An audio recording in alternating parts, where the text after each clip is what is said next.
Big boss 7 winner పల్లవి ప్రశాంత్ కి Hyderabad Jubilee hills పోలీసులు మంగళవారం నాడు నోటీసులు ఇచ్చారు.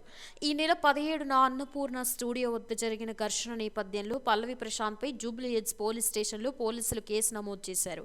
ఐపీసీ 147, 148, 149, 427, 290, 353 సెక్షన్ల కింద పోలీసులు కేసులు నమోదు చేశారు.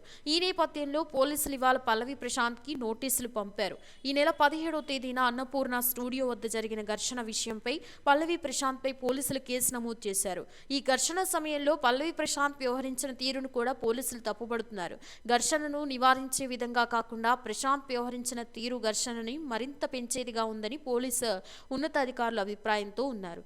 అన్నపూర్ణ స్టూడియో వద్ద జరిగిన ఘర్షణ మరింత పెద్దది కావడానికి పల్లవి ప్రశాంత్ వ్యవహార శైలి కూడా కారణమని పోలీసులు అనుమానిస్తున్నారు.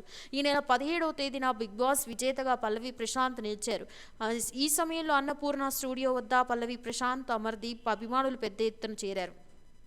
ఇరు వర్గాల మధ్య మాట పెరిగి ఘర్షణ చోటు చేసుకుంది. ఈ సమయంలోనే స్టూడియోలో కార్యక్రమం ముగించుకుని బయటికి వచ్చిన అమర్దీప్ కారుపై పల్లవి ప్రశాంత్ అభిమానులు దాడికి దిగారు.